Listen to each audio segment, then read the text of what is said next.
Hi, we're in section 3.2 and we're going to look at some of the external structures to bacterial cells. And again, I'm not going to cover all the ones that are listed here, but I wanted to give you a couple that have pretty important functions that I would like you to know. And so the first one we have here are flagella. And I think most people know what flagella do. There are eukaryotic cells that have flagella. Even there's some human cells, sperm cells have flagella that allow them to move. And when a cell is able to move by using flagella, we say it's motile or it has motility or self-propulsion. It can swim freely. And and there's a lot of variation among bacteria that have flagella and can move.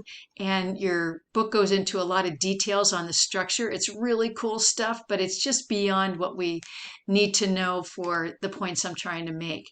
One of the things you'll notice in some of these pictures is some bacteria have one flagellum, some have many all over, some have a tuft of them at the end, those kinds of things. And there's special names for those different arrangements of flagella. And again, we don't need to know those names, but if you see bacteria with different arrangements, you'll know that that's something. Not all bacteria have flagella. Let's see. When bacteria move by flagella, it says they can move in response to chemical signals. You know, think about why you would move towards or away from something. You're sensing it in some way. You're seeing it or smelling it or hearing it, or there's something that's drawing you towards or away from something. Well, bacteria can't see or smell or taste, but they have chemical receptors.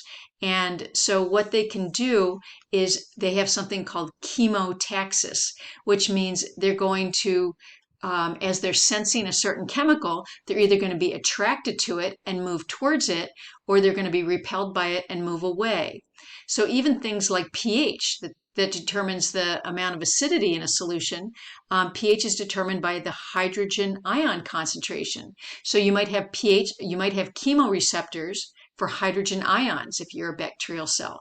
And it allows the bacteria to move towards or away from the desired pH, or towards or away from food if the chemoreceptors are detecting things like glucose.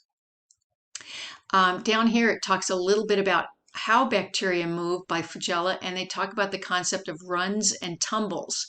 So you can see that in this diagram, that if the bacterial cell is moving and its chemoreceptors are saying things are going pretty well, all the food, you know, there's good food here, they might move by what we call the run. They're just going to keep going in one direction. But if the chemoreceptors are getting messages that things aren't going well, the pH is too high, or there's not enough food, the bacteria can't say, well, then I'm just going to move away, because they don't have brains, to make that decision. But what they do is, if the chemoreceptors are not being stimulated or stimulated in a way that's unfavorable, then the bacterial cell will tumble, and it just kind of randomly flips around, and then it will go straight again. It will start going, it will run again. And so bacteria can run and tumble depending on if the environment's good, it's going to run. If things aren't going so well, they'll do more tumbling. So in the laboratory, we generally grow bacteria in really rich media that's got all sorts of good food, and the bacteria are pretty happy. So we see a lot of running, not a lot of tumbling. It goes in a little bit more about that there. There's some more cool parts on the outside of bacterial cells that I'm going to skip for now. But the second thing I wanted to talk about with things on the outside of bacterial cells are some of these surface coatings, specifically a coating that we call a glycocalyx. Now, if you look at that word glycocalyx, glyco means sugar and calyx means coat. So, sugars are which group of organic molecules? Remember, they're the carbohydrates. So it's kind of a carbohydrate coat on the outside of some bacterial cells. And so it says the glycocalyx develops as a coat of repeating polysaccharide, or glycoprotein. So it can be a carbohydrate, or it could be a mixture of carbohydrates and proteins. And the glycocalyx has two general ways that it forms. Some are covered with something we call a slime layer, and the other ones called a capsule. So two different kinds of glycocalyces, which is the plural of glycocalyx, are the slime layers and capsules. The first picture you see right here is a capsule. So here's the bacterial cell, and then there's this kind of halo around it that doesn't stain very well. And that's going to be a capsule.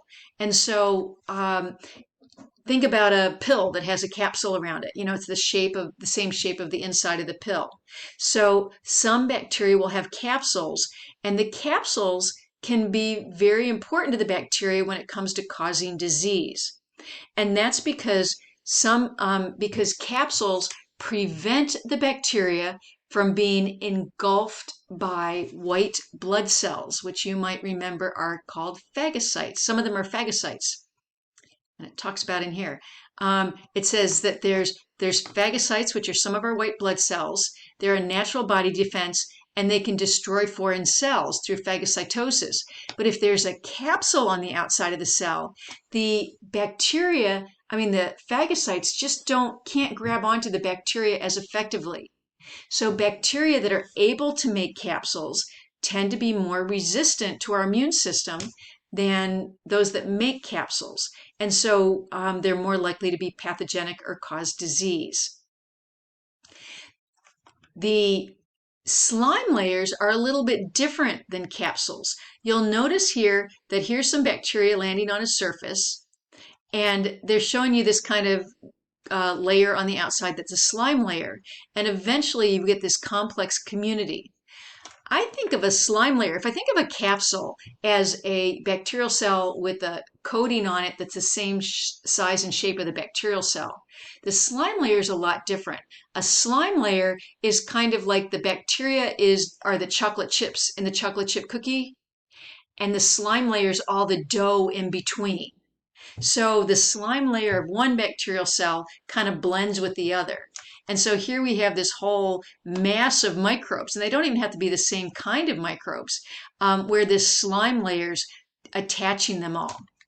And the slime layer can help them retain water, but it also, one of the biggest things it does is it helps them stick to surfaces. And they talk about that in this paragraph. They give the example of the plaque on your teeth. I would say if I sent you on a scavenger hunt, go find some bacteria in a slime layer. The only thing you'd have to do is just do a little scratch on your teeth. If you rub your tongue on your teeth and they feel rough at all, which they will somewhere, those are bacteria sticking to the surface of your teeth and forming slime layers. Now, if those slime layers stay there long enough, they get hard and they form that plaque that you get your dental hygienist to scrape off. And so that slime layer is a great, it helps the bacteria attach to surfaces. And they even give you some examples here that those slime layers are going to help bacteria even attach to non-living materials like catheters, intrauterine devices, pacemakers. All of those materials can very easily get coated with bacteria. And so there's a lot of technology that goes into building these medical devices to prevent these slime layers from colonizing them. With our teeth, we take our toothbrush and we scrub them off every day. You don't think about that. Why am I brushing my teeth? To get the food out. But actually, you're really brushing your teeth to get those slime layers off your teeth.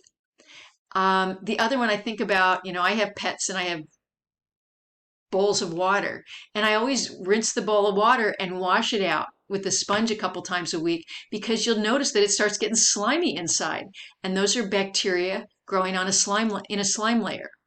Anywhere you have moisture in a natural environment, you're going to get some slipperiness, and that's going to be these slime layers. There's a word for these mixed communities of bacteria in these slime layers, and that's called a biofilm. And so we get biofilms growing on our teeth, on the inside of a dog, water bowl or anything like that, on your boat, whatever. There it talks about biofilms on a surface. So a couple cells attach, they're going to stick there, they're going to attract other cells, they're going to divide, and you're going to have this complex community of microorganisms. And there's a little video here about biofilm formation. I think it's pretty good. I'd watch it. It's 2 minutes. Okay, that's it for now.